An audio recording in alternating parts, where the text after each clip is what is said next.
मेरा शौहर इंतहाई कंजूस इंसान था। मुझे जब भी पैसों की ज़रूरत पड़ती तो वो मुझे पैसे ना देता, जिसकी वजह से मैं बहुत परेशान रहती। एक दिन मैं अपने शौहर से पैसे मांग रही थी तो मेरे शौहर ने साफ इनकार कर दिया। तुम्हें देने के लिए मेरे पास कोई पैसे नहीं है। और मेरा देवर ये सब देख रहा था। मेरे देवर ने मुझे चुप रहने का इशारा किया। फिर मेरा शौहर काम पर चला गया तो मेरे देवर ने मुझे अपने पास बुलाया और कहने लगा, भाभी आपको जितने भी पैसों की ज़रूरत है मैं आपको दूंगा, लेकिन इसके बदले आपको मेरे साथ रातें गुजारना होंगी। देवर की बात सुनकर मुझे बहुत गुस्सा आया कि वो किस तरह की घटिया बात कर रहा है, लेकिन मुझे भी पैसों की ज़रूरत थी और मेरा शौहर मुझे पैसे नहीं दे रहा था। मैं भी क्या करती, मेरे पास और कोई चारा नहीं था। मैंने देवर की बात मान ली। एक दिन मेरे शौहर ने फ़ोन किया कि वो काम के सिलसिले में दूसरे शहर जा रहे हैं, इसलिए वो घर नहीं आएंगे। मैंने जब ये सुना तो मुझे बहुत खुशी हुई और रात होते ही मैं सुर्ख नाइटी पहनकर देवर के कमरे में चली गई। देवर ने 5-5 हज़ार के नोट मेरे हाथ पर रखे और फिर बेड पर उल्टा करके पूरी रात मेरे साथ। मैं अपने देवर को दिल ही दिल में पसंद करती थी। मेरी नीयत बुरी नहीं थी, लेकिन मेरा देवर इंतहाई शरीफ इंसान मालूम होता था, इसलिए मैं उसे नफरत क्यों करती। मैंने देखा था कि मेरा देवर भी आंखों ही आंखों में मुझसे कुछ कहने की कोशिश करता है। मैं जब भी अपनी सास के साथ किचन में काम करती, मेरा देवर मुझे इशारों में बुलाने की कोशिश करता। मेरी जब भी लड़ाई होती या मैं किसी बात पर परेशान होती, तब भी वो मुझे ऐसे ही इशारे करता जैसे वो मुझसे कोई बात अकेले में करना चाहता हो। एक दिन सब घर वाले टीवी लॉन्ज में बैठे टीवी देख रहे थे, जबकि मेरे शौहर अभी तक ऑफिस थे। टीवी लॉन्ज के बाहर बनी गैलरी में अंधेरा फैला हुआ था। मैं अपने सोफे पर बैठी थी कि मुझे देवर ने हाथ से इशारा किया। मैं समझ गई कि वो ज़रूर मुझसे कोई बात करना चाहता है, जो वो कई दिनों से करने की कोशिश कर रहा है। उसके बुलाने पर मैं बाहर गई। देखा तो वो सीढ़ियाँ चढ़ता हुआ ऊपर छत को जा रहा था। मुझे कुछ डर भी लग रहा था। मैं अपने देवर पर भाइयों की तरह मान करती थी। मैंने उसके कदमों का पीछा किया और उसके साथ पीछे छत पर पहुंच गई। देखा तो मेरा देवर मेरा ही इंतजार कर रहा था। क्या बात है अली? मैंने वहां पहुंचते ही पूछा। जल्दी करो, मुझे लगता है कि काफी दिन से तुम मुझसे कुछ कहना चाहते हो। मैंने एक ही सांस में सारी बात कह दी। हाँ भाभी, मैं आपसे जरूरी बात करना चाहता हूँ। देखिए, मैं जानता हूँ कि मेरा भाई काफी जेब का कंजूस है। वो बिला वजह पैसे खर्च नहीं करता, बल्कि वजह हो तब भी वो किसी को रुपए नहीं देता। मेरी आपसे गुजारिश है कि आप मुझे अपना भाई समझें। आपको जब भी पैसों की ज़रूरत हो आप मुझे कह दिया करें। अली, तुम्हारा बहुत शुक्रिया, लेकिन तुम जानते हो कि इस घर का क्या माहौल है। मैंने उसकी तवज्जो दिलाना चाही, क्योंकि मेरी सास मुझे शौहर से भी इस तरह बात नहीं करने देती थी। वो तो फिर मेरा देवर था। नहीं नहीं भाभी, आप फिक्र ना करें, मैं हूं ना। मेरे होते हुए आपको इस घर में कोई कुछ नहीं कह सकता। और हाँ, मैं जानता हूँ कि आप मुझसे इस तरह छुपकर बात नहीं कर सकती। आप ऐसा करें, हफ्ते में एक बार मेरे कमरे की सफाई कर लिया करें। अलमारी के आसपास अच्छी तरह सफाई किया करें, आपको इनाम मिल जाया करेगा। देवर ने मुझे शरारती लहजे में कहा तो मैं समझ गई कि वो मुझे कोई इनाम देना चाहता है, वो मेरी कोई मदद करना चाहता है। लेकिन मैं इस बात को हंसकर टाल दिया। इससे पहले कि मैं कुछ और कहती, मुझे सीढ़ियों पर किसी के कदमों की आवाज़ आई। मेरा दिल धक से रह गया। अगरचे मैं अली से कोई गलत बात नहीं कर रही थी, लेकिन फिर भी रात के वक्त देवर के साथ छत पर खड़े होकर अकेले बातें करना मेरे लिए मसला पैदा कर सकता था। और फिर जब मैंने देखा कि मेरे पीछे मेरा शौहर खड़ा है, तो मेरे कदमों तले से जान निकल गई और मेरी टांगें कांपने लगी, जैसे कोई मुजरम कटहरे में खड़ा होता है। लेकिन अली बिल्कुल पूरे इत्मीनान खड़ा था। मारिया, तुम यहाँ क्या कर रही हो? मैं तुम्हें सारे घर में ढूंढ रहा था। मेरे शौहर ने मुझे कड़ी नजरों से देखते हुए कहा। भाई, वो भाभी को मेके जाना था। घर में शायद सभी मसरूफ थे, इसलिए उन्होंने मुझे कहा कि मैं उन्हें मेके छोड़ रहा हूँ। आप भी तो अभी तक घर नहीं आए थे। अली ने यकदम सफाई पेश कर दी, जबकि मुझे अम्मा के हाँ नहीं जाना था। शौहर ने मुझ पर एक तस्दीकी नज़र डाली तो मैंने हाँ में सर हिला दिया। जी आबिद, मुझे मेके जाना था। दरअसल अम्मी की तबीयत नहीं ठीक थी, सब घर वाले मसरूफ थे।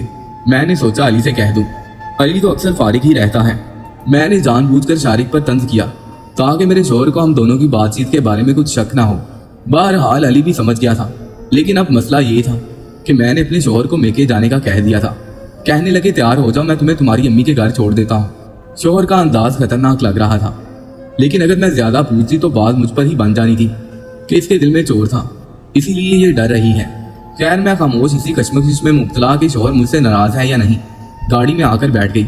थोड़ी ही देर के बाद मैं अपनी माँ के घर पर थी।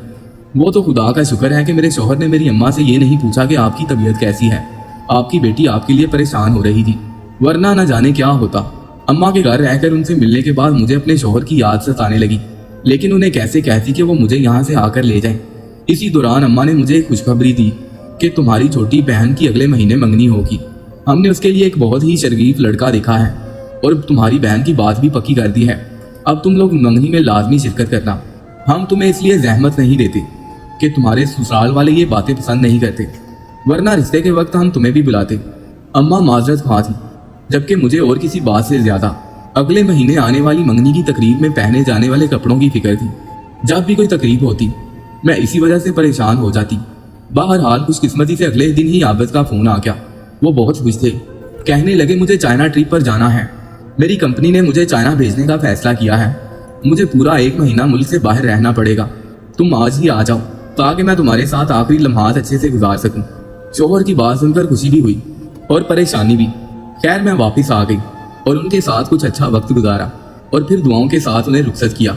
उन्होंने भी मुझसे हजारों वादे किए और परदेश चले गए। 1 महीना मैंने कैसे काटा ये मैं ही जानती हूँ। इस दौरान मेरी और अली की कोई बात नहीं हुई। वो एक इंतहाई माकूल नौजवान था। वो घर में कम ही आता और अगर आता भी तो सिर्फ अपने कमरे में बंद रहता। अली की वजह से घर वाले अक्सर परेशान रहते क्योंकि वो रातों को लेट कर आता था, जबकि मेरे शोहर हमेशा वक्त पर घर आया करते थे। खैर 1 महीने के बाद जब वो आए तो उन्होंने मेरा एक भी वादा पूरा न किया, बल्कि उनके कुछ कारोबारी नुकसान की वजह से ये पहले से भी ज्यादा मजबूर हो गए थे। मेरे पास जो पैसे जमा थे मुझे वो भी अपने शोहर को देना पड़े।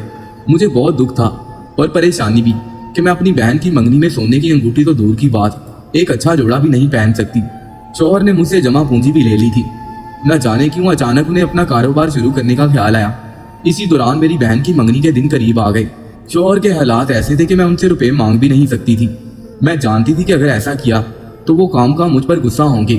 ये शाम का वक्त था जब अम्मा ने मुझे बताया कि ये परसों बहन की मंगनी है, तुम कल ही आ जाओ, घर में कुछ तैयारियां भी करनी है। मेरी आंखों में आंसू आ गए। मेरे पास तो बहन की मंगनी में पहनने के लिए कोई अच्छा जोड़ा भी नहीं था। अपने कमरे में जाते हुए मेरी नजर देवर के कमरे पर पड़ी। न जाने क्यों मुझे उसकी 1 महीना पहले की बात याद आ गई। फिर मैंने सोचा कि उसने तो मुझे अपने कमरे की सफाई करने का कहा था। मैंने जल्दी जल्दी किचन से झाड़ू लिया और देवर के कमरे में चली गई। वहां जाकर अलमारी के करीब झाड़ू लगाने लगी। मेरी हैरत की इंतहा न रही जब अलमारी के खास हिस्से पर झाड़ू मारने से वहां से मुझे 5000 के 4 नोट मिले। मेरी तो आंखें फटी की फटी रह गई। मैंने जल्दी से वो पैसे लेकर अपने दुपट्टे के पल्लू में बांध दिए। इतने में मेरी सास दरवाजे में खड़ी मुझे घूरती हुई कहने लगी, बहू क्या तुम्हें जरा भी एहसास नहीं है? मेरी तो जान निकल गई। सास ने मुझे कहीं वो 5000 रुपए के 4 नोट उठाते हुए देख तो नहीं लिया। मेरा दिल धक धक करने लगा। मैं सोचने लगी कि मैं उन्हें अब क्या जवाब दूंगी। तुम्हें एहसास है बेटी के असर के बाद कमरे से झाड़ू लगाने से घर में बरकत नहीं रहती। तुम्हें 100 बार कहा है कि सुबह सवेरे सफाई किया करो। सास की आखिरी बात ने जैसे मुझे किसी जलते सहरा से निकालकर नकलिस्तान में पहुंचा दिया था। मैंने दिल ही दिल में खुदा का शुक्र अदा किया कि उन्हें मेरी हकीकत पता नहीं चली, वरना न जाने वो क्या कहती। उनकी बात पर सर हिलाते हुए मैंने झाड़ू एक कोने में रखा और बाहर आ गई। वैसे भी मुझे उस कमरे की सफाई करने का कोई शौक नहीं था। वो तो मैं उन पैसों की वजह से यहाँ पर आ गई थी जो मुझे यहाँ झाड़ू लगाने से मिलने थे। खैर मैंने खुशी खुशी उन पैसों से एक अच्छा सा जोड़ा लिया और बहन की मंगनी में शिरकत करने पहुंच गई। सब ने मेरे उस जोड़े की बहुत तारीफ की, जबकि उसके लिए मैं अपने देवर की शुक्रगुजार थी कि इस बुरे वक्त में वो मेरे काम आया। मेरी तो खुशी की इंतहा न थी। बहन की मंगनी से फारिग होकर जब मैं वापस अपने मेके गई तो मेरा दिल देवर के लिए एहसास तशक्कुर से भरा हुआ था, लेकिन वो उस वक्त घर पर नहीं था। मैं उसका शुक्रिया अदा करना चाहती थी। उसी दिन मुझे मेरी सास ने बताया कि तुम्हारी नंद शाम को घर आएगी, अच्छा सा खाना बना लो। इतने दिन के बाद मैं ससुराल गई थी। मेरी सास ने मेरा कोई इस्तकबाल करना तो दूर की बात, मुझसे हाल तक ना पूछा और नंद के लिए ढेरों खाने बनाने का ऑर्डर दे दिया। बहरहाल मैं खाने के लिए मसाला वगैरह तैयार करने लगी। शाम को सब कुछ तैयार हो गया। तभी मेरा देवर अली मेरी नंद को लेकर घर में दाखिल हुआ। वो सुबह का गायब था, अभी अभी घर आया था। उसे देखकर मुझे बहुत खुशी हुई। मैं उसका शुक्रिया कहना चाहती थी। थोड़ी देर बाद मैंने खाना लगा दिया और पानी लेने किचन में गई तो मेरा देवर भी वहीं खड़ा था। शायद वो हाथ धोने आया था। मैंने उसका शुक्रिया अदा किया। अली भाई आपने मेरी बहुत मदद की, मैं आपका किस मुंह से शुक्रिया अदा करूं। मैं जानती हूँ आपने वो पैसे जानबूझकर अलमारी में रखे थे ताकि मैं वहां से लेकर अपनी जरूरियात पूरी कर सकूं। आपका बहुत शुक्रिया। मेरी नजरें झुकी हुई थी। अरे भाभी आप मेरी बहनों जैसी हैं, ऐसी कोई बात नहीं है। और वो पैसे तो आप जब चाहें वहां से निकाल सकती हैं। समझे कि आपके लिए मैंने छोटा सा बैंक बना दिया है, आपकी हर जरूरत वहां से पूरी हो जाएगी। भाई मैं तुम्हारे लिए क्या कर सकती हूँ मुझे बताओ। मैं तुम्हारी खिदमत करना चाहती हूँ, तुम्हारा शुक्रिया अदा करना चाहती हूँ। ऐसी बात है भाभी तो आपको मेरा एक काम करना होगा। मेरे लिए कोई अच्छी सी लड़की ढूंढना शुरू कर दें जो बिल्कुल आप जैसी हो। मैं अब अपना घर बसाना चाहता हूँ, अपनी बाहर की जिंदगी गुजार कर तंग आ चुका हूँ, मगर मेरी एक शर्त है। अली ने अपनी बात मुकम्मल करते हुए कहा, आप जो लड़की मेरे लिए ढूंढे इंतहाई दीनदार होनी चाहिए, जो मुझे भी सीधे रास्ते का मुसाफिर बना दे। क्या मतलब? तुम कौन सा अभी कोई बुरे रास्ते पर चल रहे हो? तुम्हारी जिंदगी बहुत अच्छी है, तुम कई लोगों की मदद करते हो। मैंने अली को तसल्ली दी तो वो उदास सा हो गया। लगता है वो मुझसे कोई बात छुपा रहा था। मैंने उसकी बात दिल में रख ली और दिल में ठान लिया कि मैं अपने देवर के लिए कोई अच्छी सी लड़की ढूंढ कर लाऊंगी। इसी लम्हे मुझे ख्याल आया कि देवर की शादी के बाद मुझे वो उस अलमारी के पास कहाँ जाने देगी। मैं तो उस कमरे की सफाई भी नहीं कर सकूंगी, क्योंकि बीवी के आने के बाद भाभी का हक नहीं बनता कि वो देवर के कमरे में जाए। बहरहाल अपनी खुदगर्जी की वजह से मैंने अपने देवर का घर नहीं उजाड़ना चाहती थी। मैंने अपनी अम्मी से बात कर ली कि मैं अपने देवर के लिए मुनासिब रिश्ता देख रही हूँ। अम्मी कहने लगी, तुम्हारी नजर में बीना क्यों नहीं आई? बीना खूबसूरत और दीनदार है, घर के काम भी जानती है, तुम्हें और क्या चाहिए? देवरानी के तौर पर वो तुम्हें तंग भी नहीं करेगी, बस तुम अपने देवर की रजामंदी मालूम कर लो, फिर हम उसके घर रिश्ता लेकर जाएंगे। अम्मी ने अपनी शागिर्द बीना की बात की थी। बीना कुछ अरसे से अम्मी के पास सिलाई सीखने आया करती थी। ये हमारे मोहल्ले के एक इंतहाई शरीफुल नफ्स आदमी की बेटी थी। हमने उसका रिश्ता मांगने में देर नहीं लगाई, क्योंकि मेरे देवर को मेरे इंतखाब पर आंखें बंद करके भरोसा था। बीना के वालिद ने मेरे देवर के बारे में कुछ मालूमात की और फिर हमें रिश्ता देने के लिए हामी भर ली। मोहल्ले के सब लोग हैरान थे। बीना इस कदर दीनदार और खूबसूरत लड़की थी कि उसके लिए माकूल रिश्ते लाइन में लगे थे, जबकि मेरा देवर कोई खास काम भी नहीं करता था, बस भाई की दुकान पर हाथ बटाता और ज्यादातर वक्त अपने दोस्तों के साथ बिताता। ये तो बीना के वालिद की मेहरबानी थी कि उन्होंने हमसे कोई मुतालबा नहीं किया। हमने भी सोच लिया कि हम बीना से जहेज के नाम पर एक भी चीज नहीं लेंगे। उसके वालिद ने बगैर किसी लालच के अपनी बेटी हमें देने का फैसला किया था। और फिर वो दिन आ गया जब बीना मेरे देवर की दुल्हन बनकर घर आ गई। हम सब उसे देखते तो माशाल्लाह कहते, वो वाकई चांद का टुकड़ा थी, बेइंतहा खूबसूरत। मैंने अपने देवर से मजाक में कहा, देवर जी अब तो बीना जैसी खूबसूरत बीवी आपके पास है, उम्मीद है कि आपके सारे रास्ते सीधे कर देगी। मेरी बात पर मेरे देवर ने नागवारी का इजहार किया और कहने लगा, भाभी आप बीना को अपनी देवरानी ज्यादा और मेरी बीवी कम समझिएगा। मैं नहीं चाहता आप हमारे बीच की कोई बात बीना को बताएं, वो इंतहाई शरीफ घर की लड़की है। बहरहाल मैं अगर जानता होता कि बीना इतनी शरीफ है तो मैं उससे कभी शादी ना करता। मेरे देवर ने पूरे इसरार से लहजे में कहा, क्या मतलब? क्या तुम बीना के बारे में पहले से जानते हो? नहीं भाभी, लेकिन अब जान गया हूँ। काश कि मैं थोड़ा और देख लेता कि बीना किस घर की लड़की है तो मैं उससे शादी ना करता। बहरहाल आपने मेरे लिए इतनी अच्छी कोशिश की, मैं इस पर हमेशा आपका शुक्रगुजार रहूंगा। देवर की यह बात मेरी समझ से बाहर थी। आखिर बीना में ऐसी क्या खराबी और खामी थी कि वो उससे शादी के लिए मुतमिन नजर नहीं आ रहा था। मेरे दिल को पछतावा होने लगा। मैंने अम्मा से 1000 बार पूछा कि बीना में कोई ऐसी वैसी बात तो नहीं, तो उन्होंने इनकार कर दिया। अब मैं और क्या कह सकती थी, जबकि बीना बाजार एक खूबसूरत और कामिल लड़की नजर आती थी। कुछ दिन गुजरे तो मुझे पैसों की शदीद जरूरत आन पड़ी, मगर मैं अली के कमरे में नहीं गई। मैं जानती थी कि अली की बीवी अब उस कमरे में काबिज है और मेरा वहां जाना पसंद नहीं करेगी, लेकिन फिर भी सलाम दुआ के बहाने मैं अली के कमरे में गई। उस वक्त वो घर में मौजूद नहीं था। उसकी बीवी किसी आम सी सफाई सुथराई के काम में मसरूफ थी। मुझे देखते ही मेरा हालचाल पूछने लगी। मैंने देखा उसके चेहरे पर सख्त परेशानी थी। मेरे पूछने पर उसने बताया कि उसकी छोटी बहन की शादी है, जो कि उसके वालिद जहेज के लिए बहुत परेशान है। छोटी बहन के ससुराल वालों ने बारी जहेज का मुतालबा किया है। ये बात सुनकर मुझे दुख हुआ। फिर मैंने बीना को वो राज बताने का फैसला किया जो मुझे मेरे देवर ने किसी को भी बताने से मना किया था। मैंने बीना से कहा कि मैं तुम्हें अभी जादू दिखाती हूँ, तुम जाओ और झाड़ू लेकर आओ। बीना जल्दी से झाड़ू लेकर आई। उसकी आंखों में बेपनाह हैरत थी। वो मुझे यूं देख रही थी जैसे मैंने कारून के खजाने का जिक्र कर दिया हो। मैंने वो झाड़ू 2-3 बार अलमारी पर मारा, उसमें से अच्छे खासे रुपए निकल आए। मैं वो पैसे देकर बहुत खुश हुई, जबकि मेरी देवरानी तो इस कदर हैरान थी कि वो मुझ पर यकीन नहीं कर रही थी। देख ले ये पैसे नकली ना हो। मैंने उसे 100 बार यकीन दिलाया कि ऐसी कोई बात नहीं है, ये पैसे 100% असली हैं। तुम्हारी शादी से पहले भी मैं ऐसे कई नोट इस्तेमाल कर चुकी हूँ, लेकिन तुम ये बात अपने शौहर को नहीं बताना। बीना ने कसम खा ली कि वो अपने शौहर को इस बात का नहीं बताएगी, ना ही उसे इल्म होने देगी। मैं बहुत खुश थी। बीना वो पैसे लेकर अपने मैके चली गई। शाम को अली घर आया तो बीना का पूछने लगा, तो मैंने उसे साफ बता दिया कि मैंने तुम्हारी बीवी को तुम्हारी अलमारी से कुछ पैसे निकाल कर दिए थे, क्योंकि वो बहुत मजबूर थी। और फिर जब तुम्हारे पास इतने पैसे हैं तो फिर अपनी बीवी से छुपाने की क्या तुक बनती है। ये सुनकर मेरे देवर का रंग उफक हो गया। वो अपना सर पीटने लगा। अरे भाभी, ये आपने क्या कर दिया? मैंने आपको मना किया था कि आप ये बात किसी को मत बताइएगा। आपने तो मेरे दुश्मन की बेटी के सामने मेरी सारी हकीकत खोल दी। क्या मतलब? क्या बीना के वालिद तुम्हारे दुश्मन हैं? मैंने ना समझने वाले अंदाज में पूछा। तो और क्या भाभी, वो एक ईमानदार पुलिस अफसर है। आपको तो इस बारे में नहीं पता, लेकिन वो हम जैसे चोरों को पकड़ने के माहिर हैं।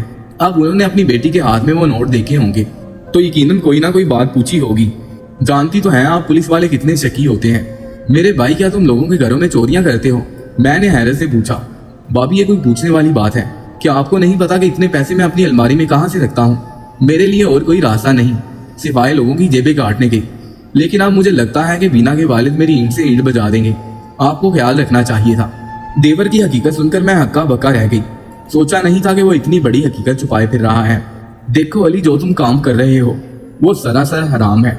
और तुम जिन लोगों की चोरी करते हो और जिन लोगों की जेबें काटते हो, उन्हें न जाने उस पैसे की कितनी जरूरत होगी और अपना पैसा चोरी होने पर वो न जाने कितना परेशान होते होंगे। तुम्हें इस काम से तौबा कर लेनी चाहिए। खुदा तुम्हारी तौबा कबूल फरमाएंगे और आज के बाद तुम कभी भी चोरी नहीं करोगे। इस बात का पक्का इरादा कर लो। मेरे देवर ने मेरी बात मान ली और उसी वक्त उसने इरादा कर लिया कि वो आज के बाद चोरी नहीं करेगा। बीना के वालिद को बीना पर कोई शक नहीं हुआ। बीना ने भी उन्हें यही बताया कि ये पैसे उसके शोहर के नहीं हैं बल्कि उसकी भाभी ने दिए हैं। शारी के राज पर पर्दा डल चुका था तो उसने भी हमेशा के लिए तौबा कर ली। अब मेरा देवर एक अच्छा इंसान बनकर रहता है। उसने अपना कारोबार शुरू कर लिया है और हम हंसी खुशी रह रहे हैं।